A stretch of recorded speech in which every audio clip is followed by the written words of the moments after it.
Coming up on the Hong Kong Racing Show, the latest Longines World's Best Racehorse rankings. Where did Ka Ying Rising and Romantic Warrior land? World Cup mania in Hong Kong, with Golden Balls making an appearance at Happy Valley. Andie Biancone joins with the latest from Royal Ascot. She's enjoying her breakfast right now, but we're going to give her a little bit of time and we're going to take her for a ride today. We take a look back at last weekend's Belmont Stakes and we preview this weekend at Sha Tin.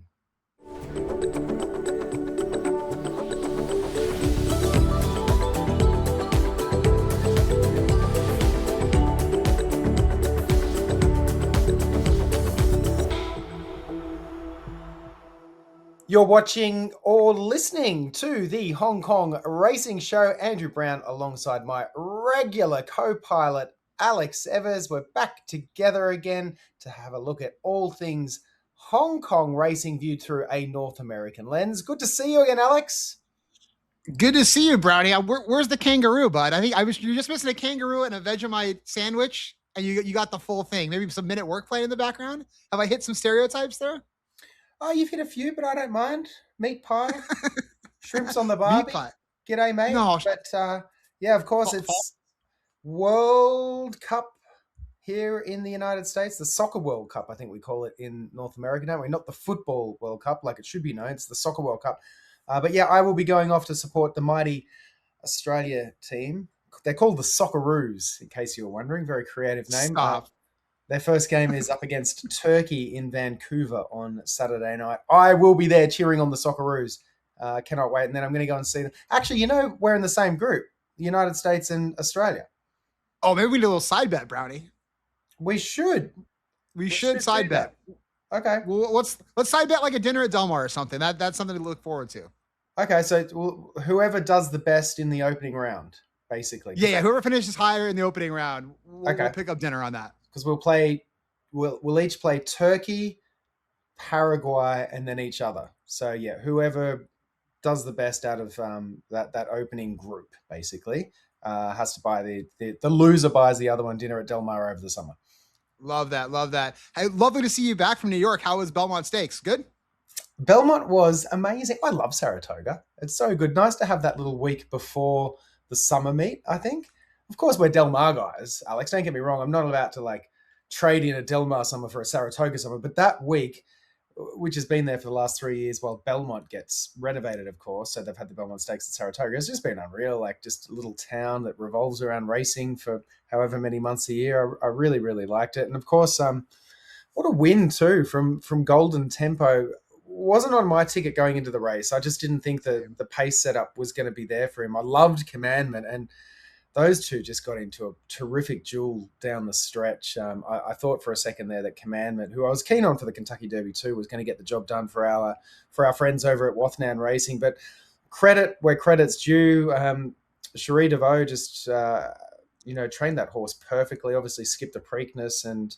As an outstanding training effort and a horse probably better than I gave credit for, given that way he won over the 1.25 miles there. A horse that you maybe better than you give credit for, or maybe just a group that's not quite as good as we thought. Wasn't really impressed yet. But the good thing about that is we get to see him run and compete. And look, the 3-year-olds from last year haven't really performed that well against older horses yet. Sovereignty hasn't won. Journalism hasn't won. So the overall quality, we don't know yet, I don't think. But I think it does set up some good questions going forward. And that's what makes racing so exciting is we get to see it proved out on the track. But you don't want to hear my idea for a modified new Triple Crown in America. We don't want to start too much controversy, but I got a great idea that'll make it way better than what it is now. Maybe we can talk about it in the off season. Yeah, we'll talk about it at dinner when you buy me dinner for in Del Mar. All right. No worries. Well, before we move on from the Belmont, we've got a couple of little sound bites here from Cherie DeVoe and, of course, winning jockey Jose Ortiz, who joined us on the show after his Kentucky Derby win as well. He was a great guest just a few weeks ago. Here's what they had to say after Golden Tempo's win in the Belmont Stakes. Yeah, Commandant kept coming in the outside, but every time he get closer to him, I felt like my heart gave me another gear. So I knew just keeping straight and get silly and get into an inquiry or something. I knew my heart was responding well to when he felt the other horse outside of him, I knew around the April that he wasn't going to go by. And did you feel that he made a move forward coming from the Derby and that victory to today's performance? I think he proved a point. A lot of people thought his win on the Derby was based on the speed early on, and they thought he just wasn't good enough based on his number, came back a bit slow, but I'm glad, I'm happy we came back today and win. I keep saying it's surreal and it's overwhelming and it's amazing and all the superlatives. But I kind of wrongfully probably thought that because of the way the race was run in the Derby, he was having to go out and prove himself. We felt the best horse won the Kentucky Derby, and it just solidified that today. Congratulations once again to Jose and Cherie and all the winning connections there and everyone involved with Golden Tempo, your 2026 Belmont Stakes winner. That wraps up the American Triple Crown. Cherie and Jose, they also combined for another much talked about win, Alex, there at Saratoga on Saturday. That was Englishman winning the Woody Stevens. Looked like an absolute rocket. Yeah. 7 furlongs. That time of 1 minute 20.4 equaled one of the longest standing records in Saratoga history. Goes back to 1978, that record, Derby Creek. Alex, I think after watching that race, I thought, I'd like to see Englishman v Ka Ying Rising over 6.5 furlongs on the dirt. You like to watch non-competitive racing? Is that what you're saying? I don't think so. But good. He looked great, but he didn't look that great at Churchill Downs, but it gave you that 4-1 price. Like when I saw that, I hammered him because I really like that crude velocity. So maybe they're all right, but that could be just one of those freakish performances because he did not perform nearly as well at Churchill Downs as he did there. But the way he was traveling at the turn, it reminded me of a Rossi, the way he was drifting out and kind of going so fast around the turn, centrifugal force kicked in. But interesting. Brownie, we're going to stop comparing American horses to running against Ka Ying Rising. I'm over it. Okay. Unless we're gonna get like Forgo to come out of the grave or something like that, or we're gonna resurrect Dejerk and run him on a track with no shadows on the dirt. That maybe we'll go, but I can't do it with these American horses right now, Brownie. I've turned full Hong Kong. They got the best horses in the world. Longines ratings came out. Our horses are doing really great there again. Yeah. Ka Ying Rising on top. Ka Ying Gozing, as you say in Cantonese. Like he's the best sprinter in the world. Best sprinter I've seen in my life. Like it's no now this is going to teach me a lesson for not sharing the rundown with you before the show, because it's time now for the latest Hong Kong racing news.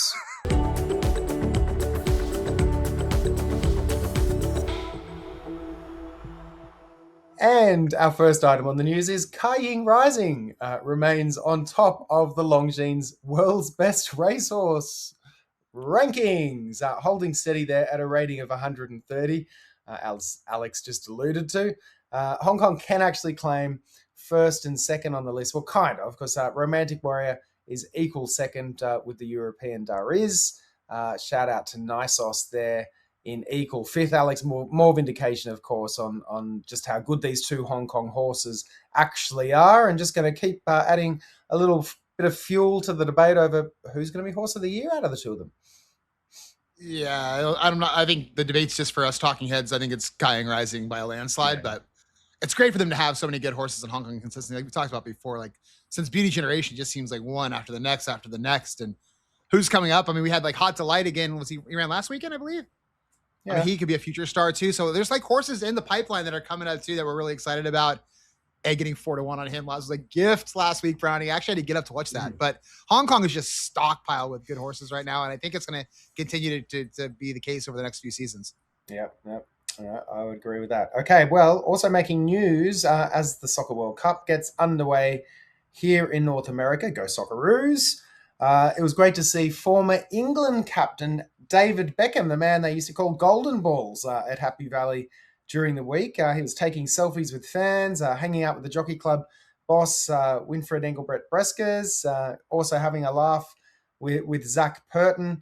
It was all to promote a nice activation that they have there in the beer garden at Happy Valley with a little bit of World Cup AI stuff. And what a man to help help shine a spotlight on that as well. David Beckham, how good.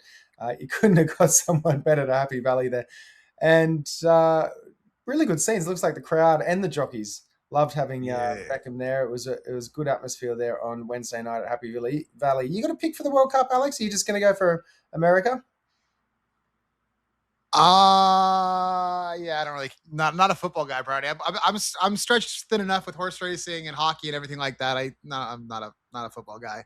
Okay. NFL football is the football that we deal with here. But round 1, USA. Who are you playing? You don't even know who you're playing. It doesn't matter, Brownie. This is where the American hubris comes in. It doesn't matter who we're playing. Hit it with the wrestling line. I can tell you that you're either playing. No, you must be playing Paraguay. You got to be playing Paraguay, I'd say. We could play Paraguay, Uruguay. I'm a guy. It doesn't matter. We're gonna be better than Australia. We're gonna finish ahead of Australia, no matter what. I can say that much. All right. Well, while we're on the subject of famous England footballers, there's a very famous England horse race meet coming up next week. I'm talking about Royal Ascot, of course. Runs Tuesday through Saturday. It's awesome. Awesome racing. I generally get up pretty early on the West Coast here in California. I think race 1's around 5:30. Not bad. Not too bad at all. Try and absorb as much of it as possible. Anyway, former Hong Kong trainer Patrick Biancone is making his return to Europe with Celtic Dispute in the Queen Mary. Our very own Andie Biancone is there, Alex. Hey, Andy. Well, the whole Biancone team has made it to Newmarket in preparation for the Queen Mary Stakes at Royal Ascot. This is Celtic Dispute. She's owned by the Dew Sweepers, and she was the winner of the Royal Palm Juvenile at Gulfstream Park, which qualified her to run in the Queen Mary Stakes at Royal Ascot. But she's arrived in Newmarket. We're in Charlie Fellowes' yard. She's enjoying her breakfast right now, but we're going to give her a little bit of time, and we're going to take her for a ride today. We'll probably go up across kind of where the heath is, go up across the road, and we'll be galloping her the exact same route that Lenny Lou galloped last year before her 3rd place finish in the Queen Mary. So we're going to let her chill out, have her breakfast. There's her trusty pony, Montekia, who traveled all the way from Florida with her, but he's in good form as well, and he'll be hitting the track with her to give her a little bit of company. Well, Celtic Dispute is almost ready to hit the track. I've just put her 4 bandages on, her 4 elastics, and tacked her up. She's got her girth and all her things. She's looking out the window right now, but I'm gonna get my helmet on and we're gonna take her to the track. Well, we've made it to the Golden Mile Gallops. Hello, Adrian. She's been perfect girl so far with her friend. Super nice. Loves it here.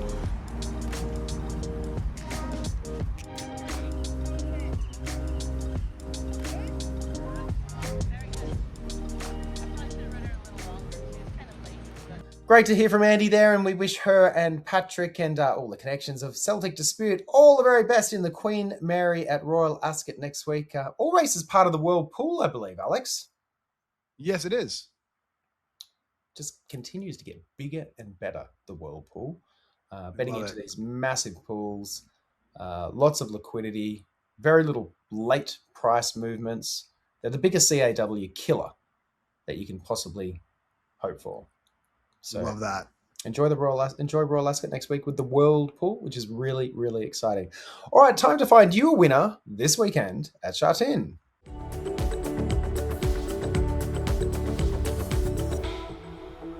And the feature race is the Peacock Handicap. That's race 8 of 11, contested over 1,600 metres. That's about a mile. On the turf, number 1 is Sagacious Life. Now, he's switching to a new trainer, Casper Founds. Has trialled under Casper a few weeks ago.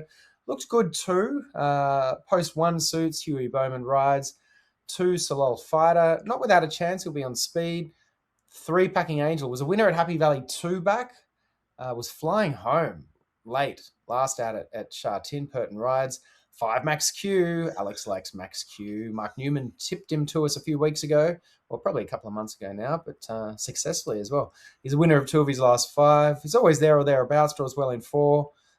Alexis Badell rides. Where are the other chances? Down the page, 8, Mighty Mars, and Speed Map shows Solel Fighter taking up the challenge. ahead of Sagacious Life with a nice suck run behind. Pocketing is outside of him. Alex, you have done your research. You've done your form. We want to know your trifecta for the Peacock Handicap. Hey, I was good last week, Brownie. So let's see if we can continue this. You were good last week. Congratulations. I was good last week. I came correct last week. Now the question is in this race, Brownie, is what Sagacious Life are we going to see? And remember back to when Casper Founds took over Straight Aaron, I believe, and he lost like 35 or 40 pounds in a short period of time. Kind of corrected him with training, different stuff, and he turned the form right around. Are we going to see a similar thing with Sagacious Life here? I just checked the weights, and he's down in weight from where he was with Pierre. So maybe that will be a key to his success. But for me, I'm going to go with Max Q with a little bit lighter weight. Mark Newnham, good barrier. He should sit a trip here. And I like him over Packing Angel, who's kind of improved since coming back with Zach Burton aboard. Another one with a decent barrier. And then I'm going to put Sagacious Life in for third. I just don't know what Sagacious Life we're going to see. One of his wins came when he had 10 pounds off with Brittany on him. He didn't perform that great against equal aged company. So I just don't know about him. And if I was going to throw him out completely, I would throw in the likes of Juno Pride instead of Sagacious Life. But I think that's the three that I'm going to go with is Max Q over Packing Angel and Sagacious Life. Are you kidding? How are you? Is that what you went on? This is you gotta give me the rundown, Brownie. Run me down. I'm gonna run over the top of you. This is another reason why I need to share. Well, no, hang on a second though. If I can't really share the rundown with you for our tips because if we land on the same tips, we land on the same tips. We just have to bet more. But yeah, we have got the exact cold trifecta. The exact. I like Max Q. I thought he didn't really handle the rain affected surface last out. Can put a line through that. Alexi Bedell won on him 2 back over the track and trip. Draws nicely in 4. Should get a nice run. Probably a ground saving run, maybe 2-3 back the fence. So yeah, give me Max Q here. Really like him. Packing Angel looks hardest to beat. And Sagacious Life, I think he's going to improve under Casper. And I like that you've done your research that he's down in weight a little bit. That trial, he looked good in just a couple of weeks ago. So yeah, exact same numbers. Max Q, Packing Angel, Sagacious Life. Give me a $20 straight trifecta. Ooh, okay, Brownie. Well, let's see if we're on the same picks later in the card. Do you have anything else you like on the card? No. Do you have like a best bet or you nothing? Nope. Nada. Nope, that's it. Oh, that's it. Well, I'm kind of excited to see. I'm kind of excited to see Super Express again. He's got a good barrier with Hugh Bowman on him in the last. Yeah. I don't know if he's gonna be short or not, but I like him with the red hair. And who was the other one that I wanted to put in there with him? Conrad Patch. But more specifically, Super Express was the horse that I was looking at to bounce back. He'd been so consistent earlier, and then he kind of threw a bet clunker in there, so maybe we get some price on him. Okay, Super Express in what race is that? That's race 11, the Owl Handicap. Okay, yep, cool. If I was to give you another one, maybe race 4, number 2, Enthralled. Reasonably keen on. If I was going to give you another one, Brownie, race 10, Endued. Yeah. Okay. So maybe do a parlay Enthralled to Endued. Yeah. And we engorge our bank accounts with a lot of money. Nice alliteration there with Enthralled and Endued. Good alliteration. He was another one that I liked a little bit. And then obviously I'll throw my boy Pope Cody in there just because I'm betting names, because sometimes in Hong Kong you can do that and catch a price. I'm sure you can too. That kind of brings us towards the natural end of this show. Is there anything else that you wanted to share, Alex, with me or our viewers or our listeners? No, nothing. I can't think of anything. I'm excited for Del Mar to start. That's what I'm excited for, and I'm excited to go to Sandown in a few weeks.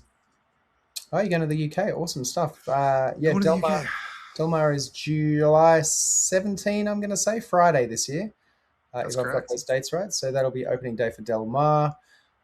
Should be a great summer.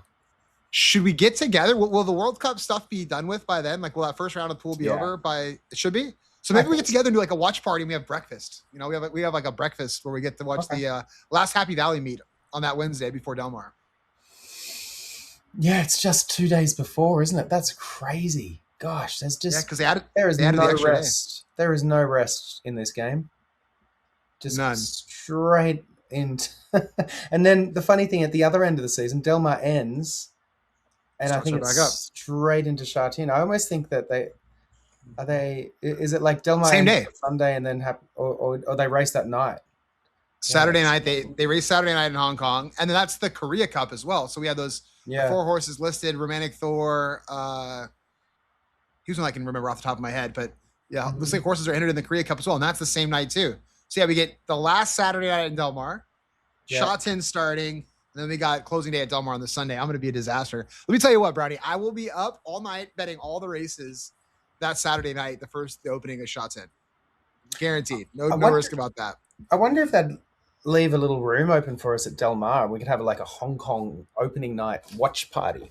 Let's speak to Josh. Josh might be able to do something for us. That would be legit. Wouldn't that be cool?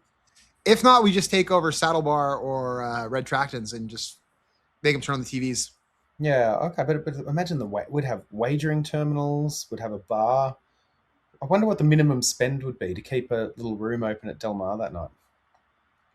That would be legit, Brownie. I could get into that. Can we bet with the world at Del Mar?